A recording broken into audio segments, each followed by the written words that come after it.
Welcome back to Wild, Wise and Curious, Embracing Our Journey, where we're excited to continue the conversation around all things peri and beyond. We'll continue to explore all our stories, challenges and importantly the wisdom we learn along the way. As usual, we'd love to chat with women just like you who might like to share your own perimeno or post-menopause stories with us. We can't wait to chat with you. Welcome to Wild, Wise and Curious. Today we're talking with Tash. Welcome to Wild, Wise and Curious, Tash. Hello, thank you for having me. So, how did you come to realise that you were in perimenopause? Well, I'm actually in surgical menopause. Okay. So I went through chemical menopause when I was diagnosed with breast cancer a few years back. Okay. Subsequent to that, found that I carry the BRCA gene. So I had preventative surgery, which was salpingo-hysterectomy, which was removal of fallopian tubes and ovaries. So forever in surgical menopause from all of that. Okay. So yeah, that's Wow. skipped the peri phase. Yeah, crikey. So how long ago was that? Or how old were you when that happened? I was diagnosed in February 22, Yeah. and I was 34. Wow. Okay. So yeah, it's coming up to 3 years. We've just gone 3 years since. Yep. I finished all my chemo and everything in September, so it's like 3 years all clear this month. Wow. Well, that's good. Wonderful news. Mm-hmm. So how was that all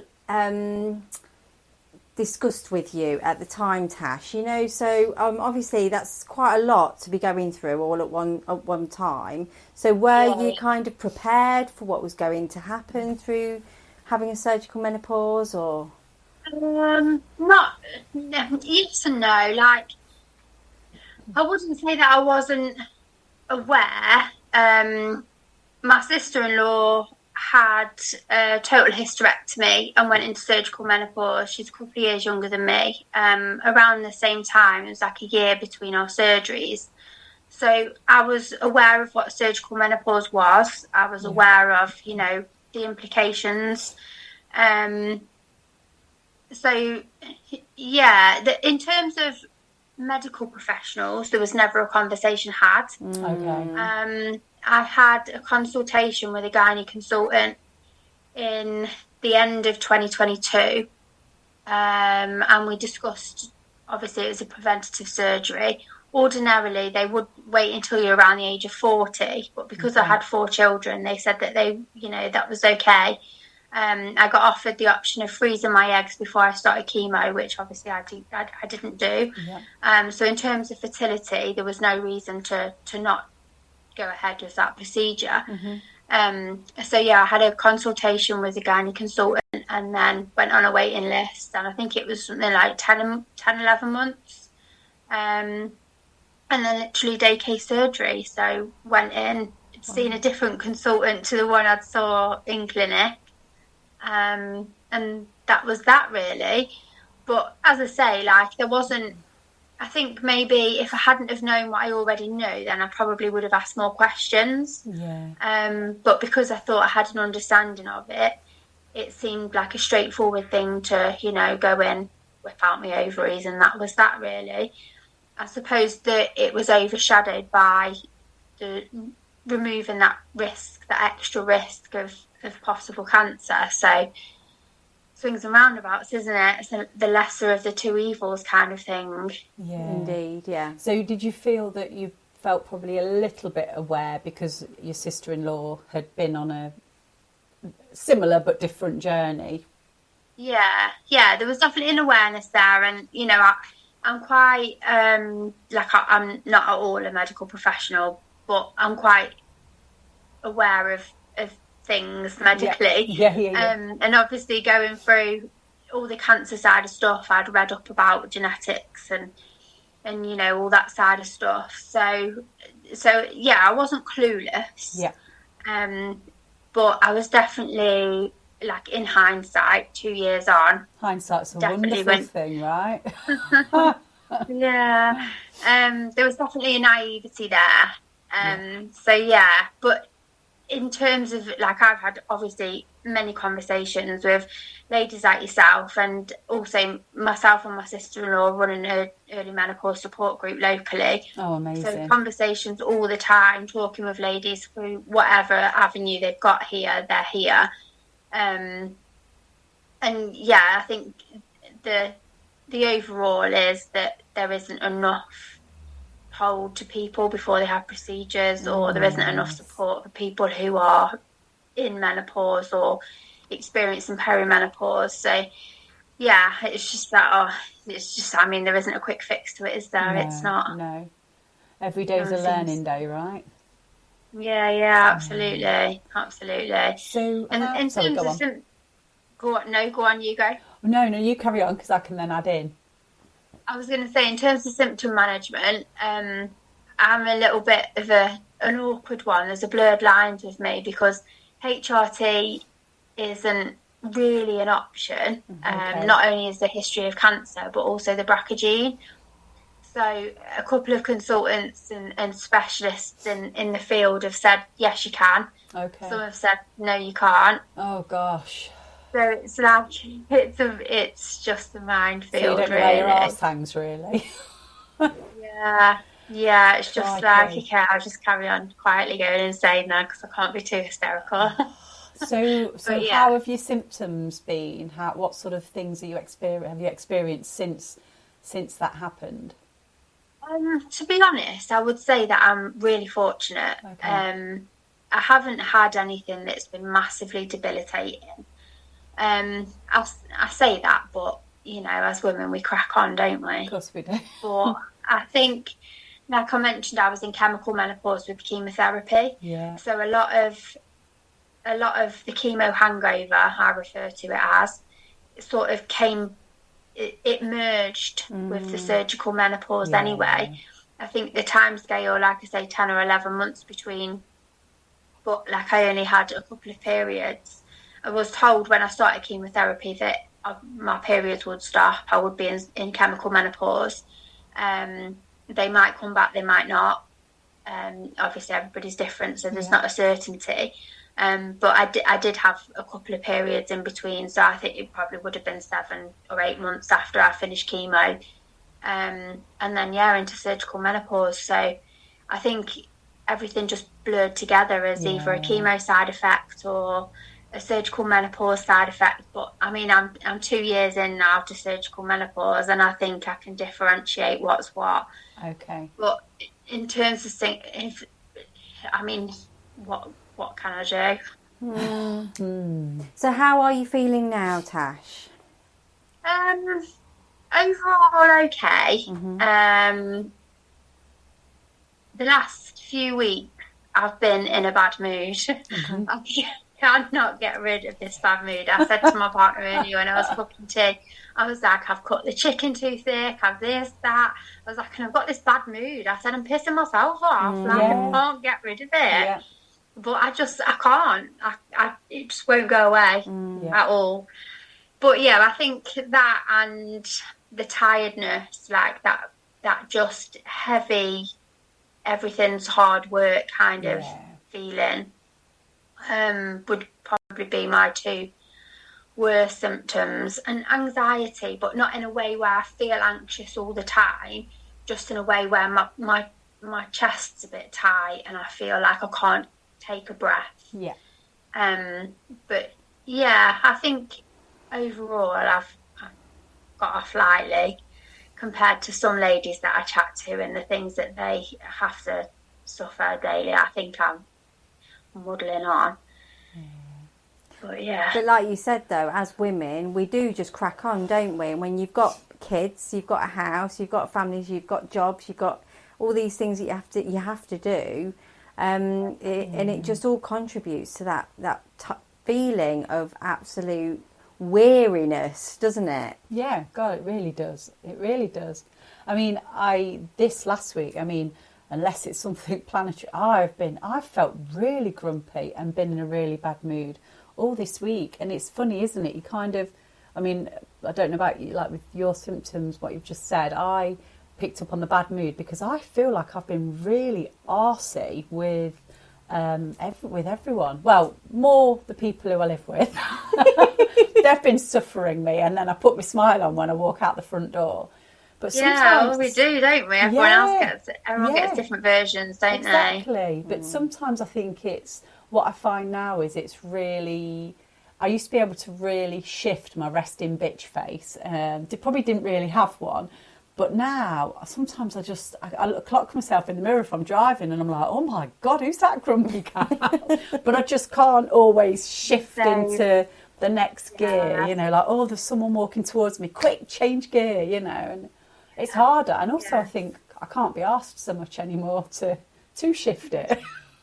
I was listening to the podcast you did with Lisa and the phrase, the fuck it phase. Yes. I loved that. Yes. Like, who have you got to, like, why? Why do we make so much effort with the people who aren't relevant in our lives? And we do, yeah.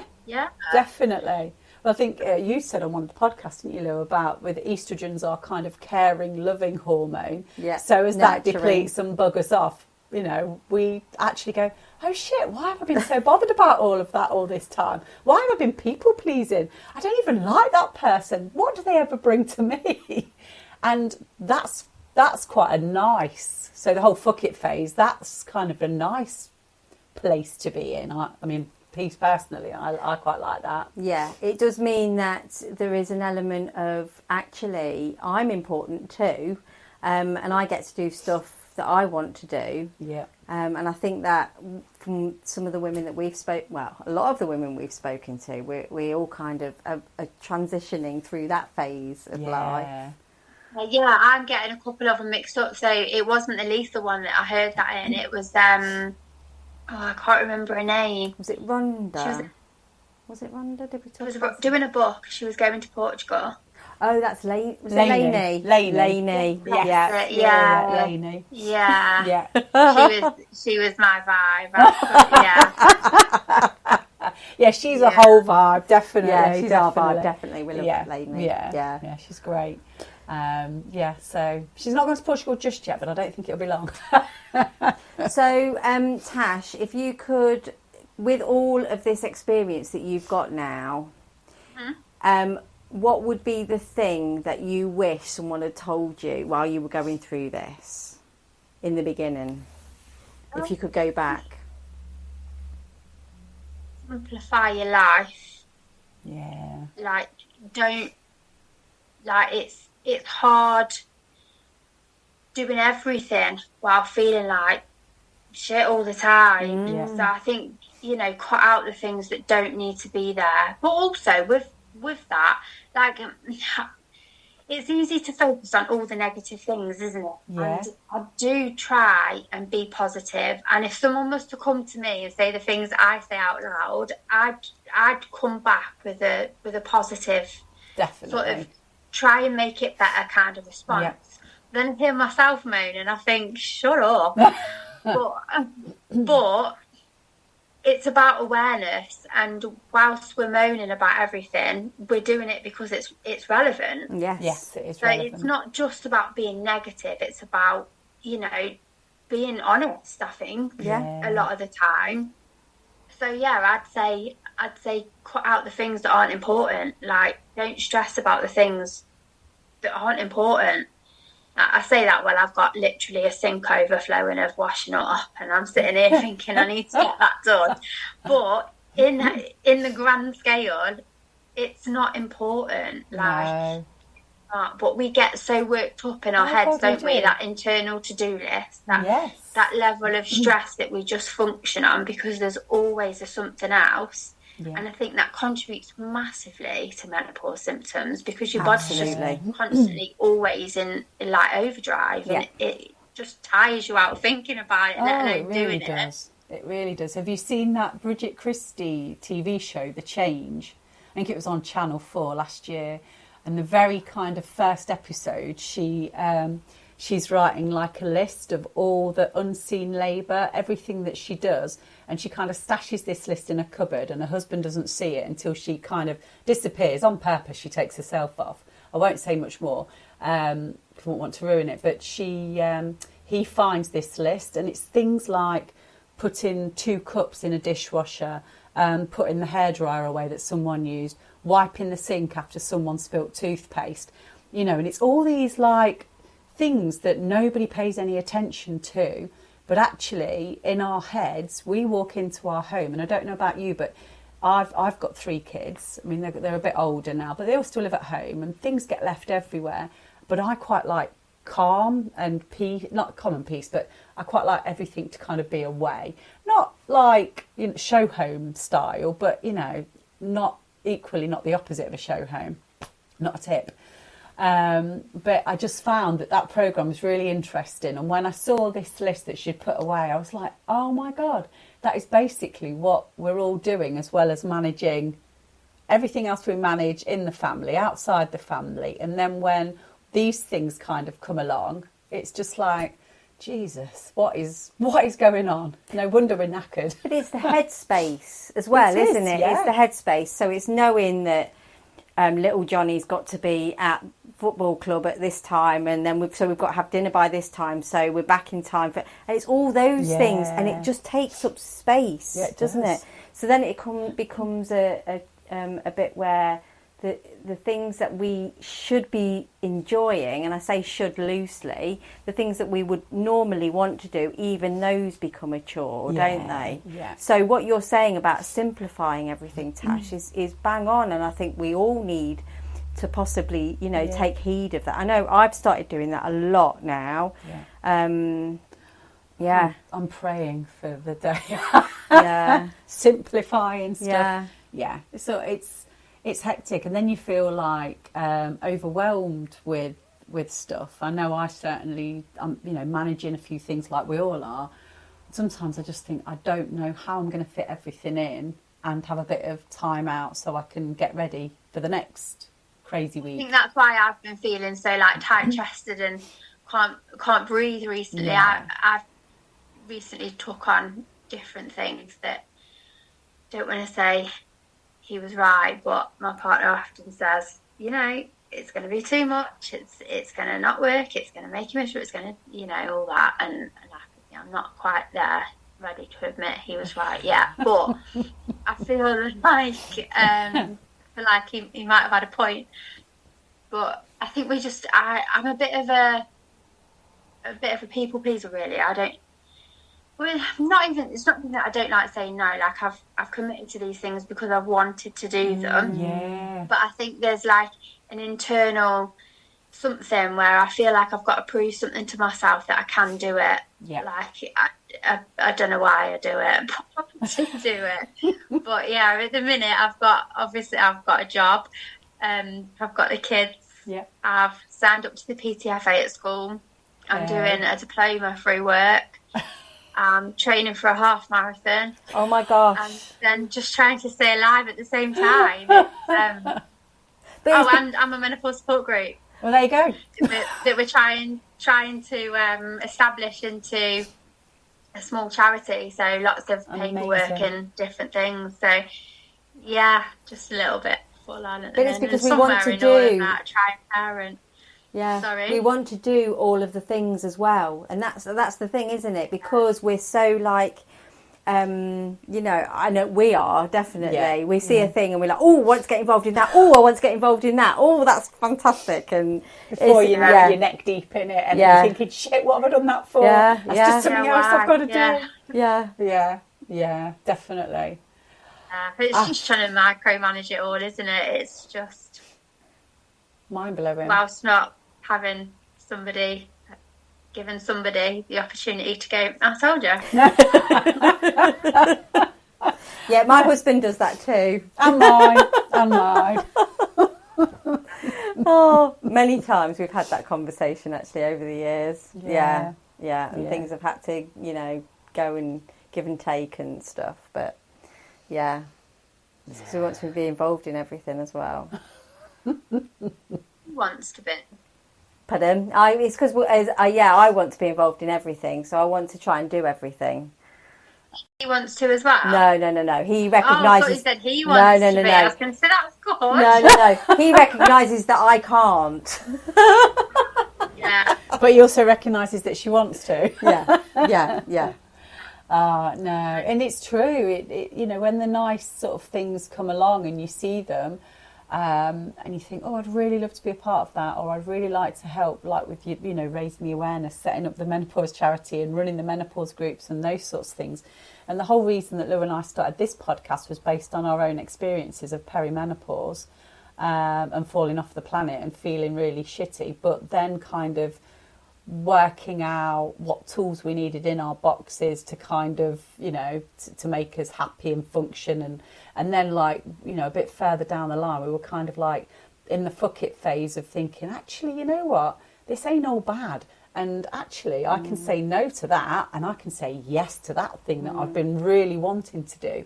Or even through talking to women on the podcast, people have started to talk about certain things, and we're like, oh my God, what is that? Tell us more. And then we're like booked in to go and see something like that. So we've had all these conversations with people. No wonder we've got no time, because we're all like working out the things that they're doing and thinking, oh, I enjoyed that. That sounds really interesting. And then reading the book or joining in a Zoom or doing something. And it's been amazing, isn't it? Yeah, but I also wonder if some of that is actually giving us nourishment as well. So like you're training for a marathon, you're doing the menopause group. That sounds like it's the kind of thing that is actually adding some nourishment to what you're doing. Absolutely. I've said before, like I said, I've done a couple of different podcasts, mostly with, so I work for my local hospital charity, and they've got a women's health network within the trust. Fantastic. So I did a podcast with one of the ladies from that team, which was great. It all went out on comms, and from that I had so many messages from people within the trust, like some just saying thank you for sharing your story. There was a lady who said she'd been through it a few years previous. She was new to the role she was in. Nobody knew about history, but it was nice to see somebody speaking out and raising that awareness. Wow. And then there was one lady who'd literally been diagnosed that week. And she messaged me and said, you know, I hope you don't mind me messaging you. Just processing it all, not knowing how to do it. And she got a young child who she said, you know, how did you tell my kids were around the same age as hers at the time. So yeah, we still check in now, which is really, really nice. That's amazing. It sounds so weird, but cancer's opened up a door that's given me an opportunity to be able to have those conversations with people. Yeah. And I think it makes such a difference to speak to somebody who knows how it feels. Oh, 100%. Like, of course, everybody's different, everybody's experience is different, but to understand where they're at mentally as well as physically, I think it's like a connection that you can't understand unless you're there. And I think it's the same with menopause, like different levels of how people react to it and suffer with it or thrive with it. There's so many different backgrounds to everybody's experience, but having these conversations and having the networks and the groups, it makes such difference to people. And I think as much as it sounds like I'm harping on all the time, like, it's for a reason. And if it makes one person's life that little bit easier, then it's not all been for nothing. Oh God, absolutely not. Absolutely not. It's what area are you in, Tash, for the menopause group? We're in Staffordshire. Okay. So, where are you guys? We're in Leicester, but I was just thinking if anybody's interested and anybody wanted to you know, anybody got any interest in coming to your menopause group, if you're... Yeah, well, can I say it out loud? Yeah, of course, please do, yeah. And we can add it in the show notes too. We're too young to pause. Oh, I love that. We've opened it up to ladies sort of in, you know, the definition of early menopause. So peri, surgical, whatever reason, but we've kept it for ladies 45 and under, just because when we was looking for support locally, there wasn't anything specific for us. Okay. You know, in the category of surgical menopause, early menopause, like, so we wanted to do it so that it was more honed in on, you know, this area of life, this era, the 30-40s era. So too young to pause. We're online. We've got a private Facebook group and an open Instagram group, and we meet face to face once a month at the rugby club in Stafford, 7 till 9 on the second Wednesday of every month. So if anyone ever wants to come along, more than well. Can people just join the Facebook group even if they're not in the local area? Yeah, so online is online. Yeah. Obviously we're here to do the face to face, so yeah, but Staffordshire's massive. I mean, we cover all the way from Stoke to Cannock and all the areas in between, so people are more than welcome to come if they can get there. That's amazing. I think what you touched on there was when you said, like when you go through something that you probably don't see coming, with what's happened to you, and I will always harp on back to my experience perimenopause and insane anxiety and panic attacks and all these crazy things that I just wasn't prepared for. And then when you kind of come out of it and it totally changes the trajectory of your life and what you're doing and where you want to go, I don't know, there's just something there that you kind of bring out with you, that whole thing of wanting to get the information out there for somebody like the person that you were talking to at work with the who'd just been diagnosed, because it must be very different if you've actually got someone who can kind of say, this is what happened to me, this was my journey, hence we do the podcast, this was my journey, this was my story. And it might be that they only can kind of relate to a couple of the things that happened to you, but at least they can fill in a little bit of information and learn a little bit about what might be coming, might not be coming. But it's just having that information, and it just, I don't know, I just think, we all need to be doing the work. We all need to be informing the women who are running alongside us and the girls that are coming through after us. And, some of the women in front of us that are in menopause and stuff, probably, they never had the conversation. So everything that everybody's doing to kind of get the information out there, I just think is wonderful.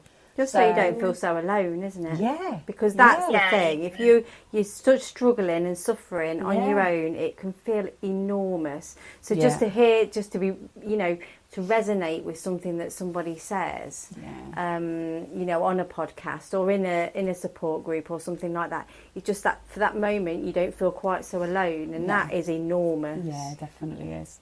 Absolutely. When I first got diagnosed, menopause was never even, wasn't even in my thought process. No. How old were you again? Sorry, Tash. Early 30s? I was 34 when I was diagnosed, So So still I a had baby. my surgery. Had my surgery at 36. Yeah. So 2 years in, I'm 38 now. Yeah. Look it, feel it. But it was never even there. I never thought, oh God, well, is cancer going to lead me to have no ovary, to be a hormonal mess? Yeah. Never. So just that awareness really. But it's not, even through it all, it wasn't really a conversation until I got the BRCA result, which was midway through my treatment. It wasn't a conversation that was had at all, really. Okay. So it's all, I documented it, so more for my own benefit, and it is amazing how much of all of it I've forgotten. Yeah.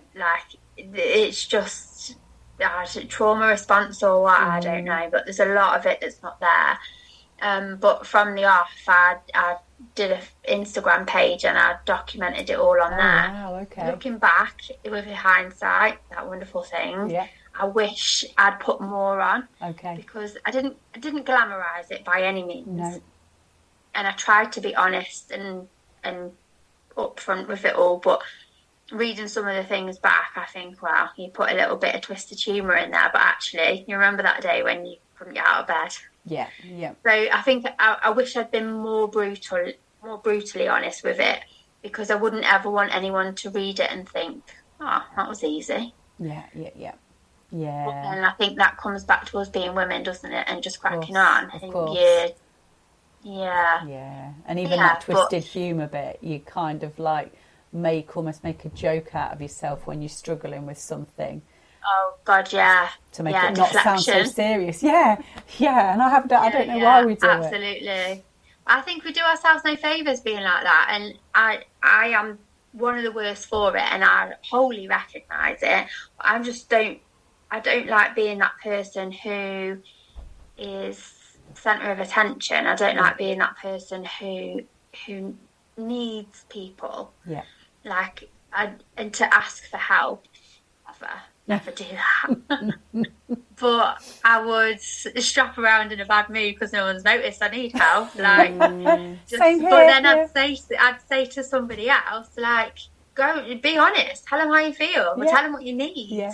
Oh, we're good at doing that, aren't we? We're good at giving out the advice that you should be asking for help when you need it. But yeah, it's more difficult, really, in practice. I think menopause, like I chat to my sister-in-law a lot, and she got to where she got to because of gynae issues. She had endometriosis, adenomyosis, and I've got another friend who's gone down a very similar route. And like my sister-in-law especially will say, "Oh, I'd much rather go through what I went through than cancer." And I'm like, "Well, I'd rather go through cancer than what you've been through." Like, she's had years of suffering, years of pain, years of, different surgical procedures. Or my other friend, she's had so many operations to try and get rid of it, and it's still never gone. And I just think you've lived in constant pain with a constant something always for all these years. Like, yeah, cancer was rough, but it was short-lived. Yeah. And I think it's how we perceive it, isn't it? We've got more compassion for other people than we have ourselves, I think. Yeah. But yeah, I mean, I don't want to do cancer again. But I think it was the easier one to deal with than surgical menopause because it was short-lived and it is more acute as it was at the time. It wasn't long-term. Whereas surgical menopause, it's not as impactful on a daily basis, but it's lifelong. Yeah. So, like, which is more suffering, really, forever or a little bit? Like, and you don't necessarily know what the symptoms are going to be until you're in it, do you? Yeah. And It's hard. Yeah. I've never had I've had flushes, but not to the point where I've woke up in a pool of sweat. No. I get really random weird stuff, like my jaw is quite, like, my teeth, it's as if my teeth hurt, but it's not my teeth, it's my jaw. Yeah. But I think I've got nerve damage from chemo, so I think the pain that I feel a lot in my face is more from chemo than it is from, but I don't know. Yeah. I get all sorts of random little weird things, like really itchy ears and all those silly little things that no one tells you about. No. But in terms of, like, the big things, like, I haven't had many symptoms really. The typical ones, the hot flushes, the urine infections, all them sort of things. I haven't had any of that, which I'm thankful. Yeah, definitely. I'm thankful. But yeah, like the bone pain, horrific. Like, I can't even lean on my elbows anymore. My hands are quite bad. I haven't got much grip. I think I'm developing arthritis in my finger, to be honest. So all that sort of stuff that's on the inside that you don't see. Like, I have aged 10 years in the last 3. Yeah. Without a doubt. Like, just all the little, I suppose, the physical impacts of it. You don't notice it really because it's daily until you look back and think, well, how you look rough. But also your body's been through a lot with the chemo though, Tash. Yeah. Hasn't it? I know. So it's so much. So what are the things that you think are the tools in your toolbox? So we kind of touched on earlier, with the running and, with the menopause group and, with that supportive element. So what do you think are the tools in your toolbox that you rely on? I think definitely the menopause group. I think there's a therapeutic thing with that. The organisation keeps my brain busy. Obviously, the relationship that I've built up with my sister-in-law through our shared journey, that's always a comfort. Being able to help other people through this experience has been the best thing to come from it. It's, it doesn't take away any of it, but it means that it's because of something. It's been for a reason. And yeah, I think that and drinking water. They would say wine.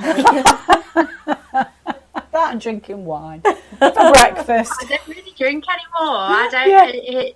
If I have a drink, that's when I get the flushing and the palpitations, and like I sleep horrendously anyway, but it really exacerbates anything menopausey. So I just, unless it's a special occasion or I just need to get drunk, really need to, then yeah, I'll avoid it like the plague. The last time I got drunk, I was violently sick, to the point where I thought I was genuinely going to die the next day. Oh, wow. Gosh. I haven't done that since I was about 18. We had a small collision. We had a bit of a car crash, and a couple of friends bought me like a glad you didn't die present. It wasn't that bad of a crash. We were all okay. But yeah, in that was a litre of vodka. Ouch. And I started off with just a small can of Aldi cider. Thought this will do me. Yeah. A few hours later, the vodka had gone, and I had my head down the toilet. But I feel like it was trauma response activity and needed to decompress from said trauma. Yeah. So yeah, but that was in May, and I've not drank since. So. Yeah. Wow. Yeah. I think. I tell a lie. I went out a couple of weekends ago with the girls, and I did drink. But yeah, it wasn't. I wasn't bad though. I managed to get myself home. No, there was no sickness, and I did get up and do a food shop the next day. Oh, so well it was done. all good. And that's never good fun. It was an enjoyable evening, not a chaotic one. Yes. Yeah, I think we could become a little bit more sensitive to alcohol, don't we? We can't drink like we used to. No, neither me. I used to be able to drink pretty good. I could go out with the lads and spend a night down the pub and I'd be all right. Now, sniff an alcohol pop and I feel tipsy. Yes. It's ridiculous. Yeah.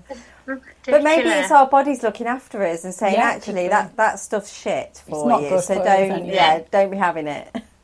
Maybe. I have. You mentioned toolkit. I mean, I don't know if it's toolkit thing or whether it's just lifestyle, but with obviously not being able to have HRT, I do try and more on the holistic side of things where I can. So dietary changes and being aware of what we're putting on and in our bodies is something that I've become probably a little bit obsessed with, to be honest. I'm always harping on at somebody about a deodorant or a sun cream or a perfume or something. You're in good company. I've just reordered all my these bags out, but yeah. There's it's just it really, really grates me that it's just so expensive to try and be more natural. Oh, it's so tough. Yeah, me and my husband had this conversation only this morning about, the fact that you buy food without crap on it, the pesticides and everything else, and why is that more expensive? We don't want to pay for the chemicals, but then obviously I guess yields are smaller, aren't they, if there's no bugs eating them and all the rest of it. But yeah, you're right, and the toiletries and stuff, I've just literally ordered the deodorants are about £10, aren't they? It's not like you can go into the supermarket and pick one up for £1. But I've always, well, I say always, definitely since I've had kids, and my oldest is 22, and from before then, I just don't like the idea of putting stuff with chemicals on my skin or brushing my teeth with stuff. I don't know, I am very funny like that. Very funny. Yeah, I think the tides are changing a little bit as well, and people are becoming that little bit more aware of things. Yeah. But I suppose what would have been, I don't know, maybe categorised as hippie stuff, that sort of culture that's perceived to be. But actually, it's just about being sensible, isn't it? And also, again, education and awareness. Because like, you've got all these celebs and all these different brands, and they're marketed to teenage girls. Like, my daughter, she's 16 tomorrow, but fortunately, she's not one of those girls who, for her 18th birthday, is going to ask me for filler in her lips. And that's not in a judgmental way. No. Like, I completely understand we're living in a society where different things are, you know, psychologically imprinted at such a young age. Yeah. But, yeah, like, I think I read something about an MRI, I think it was done, that studied 12 years of filler in a person's face. And it showed how it merged around the face and how it blocked all those vital bits of your lymphatic system. And you just think it's scary, isn't it? Yeah, and they don't know what they're doing. They don't know that. Consent. Yeah, it's not informed consent when you've got a young girl. I mean, I know there's lots of practitioners out there, and I know one who is amazing at what she does. She's not just a backstreet person with a bit of dodgy Botox. Like, she's a qualified nurse, she's a qualified prescriber. She's put her absolute heart and soul into this aesthetics company, and she's so good at it. Yeah. But also, there's that psychological bit there, isn't there, where you've got all these young girls who just all want to look the same. And I don't know, maybe it's a maternal thing. Maybe they just think, oh, you're pretty as you are. But they are, but they don't realise it. But I guess if we kind of rewind to when we were that age, you never felt, I always felt like my thighs were too big, or, you know, I was loads skinnier than I am now. We had magazines, didn't we, that we could just close the pages on. Exactly. And these girls now, they've just got pages and pages and pages of doom scrolling to see it.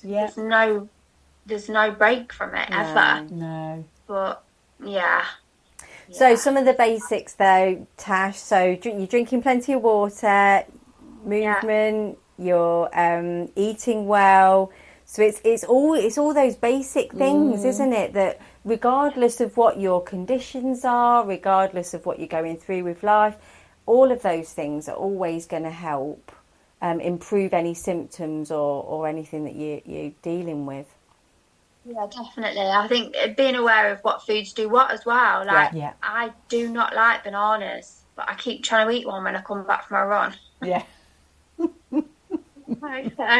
Say to my partner, like, do you want half a banana? Just about manage half.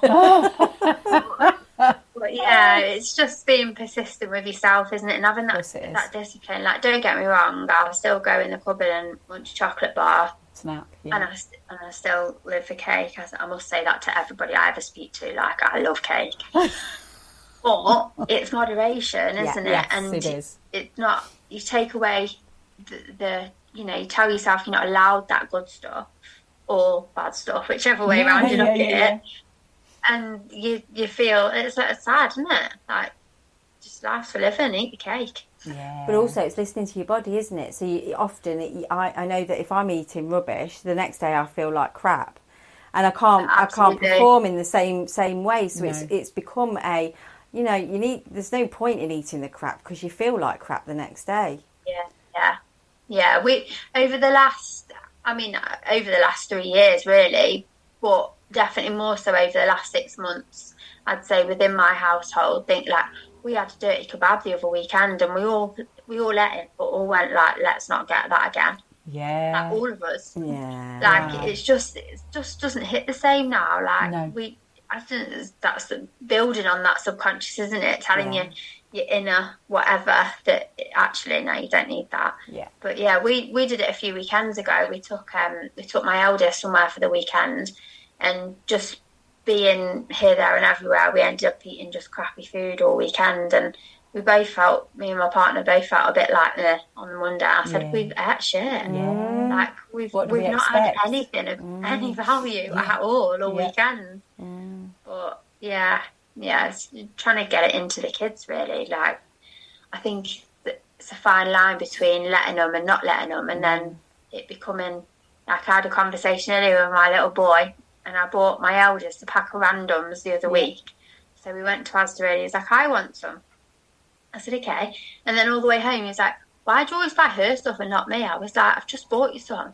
I said, the difference is, mate, whether you're eating 4 or a whole packet, it's not about the quantity at the time, it's about the amount of times you're doing it. Like, you've got to have that self-regulation. But trying to teach them early, right? Yeah. But it reminds me when they come back from school and they say, you're not allowed this and you're not allowed that. And I'm like, well, hang on a minute, mate. Butter's better for you. Not having any of that margarine. Yes. No. Conflicting, isn't it? And they worship the ground that their teachers walk on, and it's everything that's said to them is gospel. So it's hard. But it is hard. It is hard. Better choices. Definitely. And there are good choices out there, but we just have to know about them, don't we? Yeah, we do. Yeah, and you speak to nutritionists who specialise in menopause diets, and again, conflicting. Like I've been on like webinar things where we've had a dietitian and she said, avoid red meats, avoid dairy, avoid full fats, eat just leaves. It's just like substitute food isn't a food. No. But again, it's also individual, isn't it? Of course, and everybody's different as well. And there's lots of people who can't eat certain foods, or there's vegans or vegetarians. So there has to be dietary adjustments and availabilities for that. But like I know for me, if I cut out meat and stopped having dairy, and went for diet everything and low fat everything, and like, why? I wouldn't survive. I'd perish. Yes. And the diet stuff's just got all loads of artificial stuff in anyway, hasn't it? I mean, gosh, with weight gain. Yeah. Weight gain being a massive side effect of menopause, people are always looking for a diet. And it's not about a diet, because you can do 3 months and then go back to eating the way you were eating before, and then it doesn't solve anything. So it's about being aware, isn't it? I think the wholer the better is a good rule to go by, really. No, I'd say so too, definitely. We try it, but like you, we slip off. We're human beings at the end of the day, right? Slip up. It's not slip up.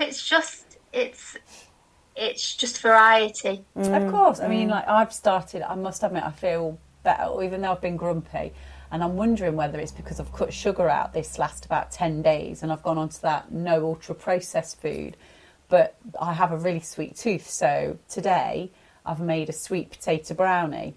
And it's literally just like sweet potatoes, maple syrup, almond flour, and a few other bits. Sorry, she's doing this because where's mine? Well, bring any. But I need something. I do need something sweet to kind of like in the afternoon, about 3 or 4 o'clock. I just need something. And I'd got to the point where I was like just popping by the local shop and buying a slab of like shit chocolate. And then I was like, no, you really need to rein this in. So I just thought, no, I'm going to go cold turkey on the old sugar. I mean, it's got maple syrup in, so it's got the nice sweet stuff, but not the refined. And it's bloody lovely. It is so nice. And I've had this amazing chocolate mousse, which I think is made from avocados, maple syrup, cocoa powder, and then a few like the medjool dates. You whisk them in your blender. Oh my God, amazing. And so we can get these nice cakey type things and sweet things by using wholesome foods. It's just the effort, isn't it? And the organisation. But and the time. And being prepared, I'm not a baker. I'm not a baker at all. You see, I'm a baker. If I need something sweet, I will bake something. But see, my go-to for my sweet tea is fruit. Is it? Love an orange. Love a crunchy grape. Wow. Oh, I love a crunchy grape. We need that on a t-shirt. Oh, I love a crunchy grape. Wasn't that a crusher grape? That was I could crush a grape. Crush a grape. Oh, you're a bit too young for that. Yeah. But what was that? That was Stuart somebody or other. I can't even remember. In the 80s? Yeah. Showing me age now. On that note. Oh, well, thank you ever so much for having a chat with us today. It's gone really quick. It's really flown by, but it's been really, really good to chat with you about your story. And yeah, it's just great to share these stories with other people, isn't it? And we never know when we're like helping someone in some tiny little way. So all our stories are so valid. Absolutely. Yeah, I totally believe that. Yeah, me Thanks, too. Tash. Oh, Really yeah. appreciate you coming to talk to us today. Thank you for tuning in to today's episode of Wild, Wise and Curious. If you'd like to be a guest on the show, feel free to email us at info@wildwiseandcurious.com or reach out on our socials at wild_wise_and_curious. And don't forget to hit subscribe so you never miss an episode. Stay curious and we'll see you next time.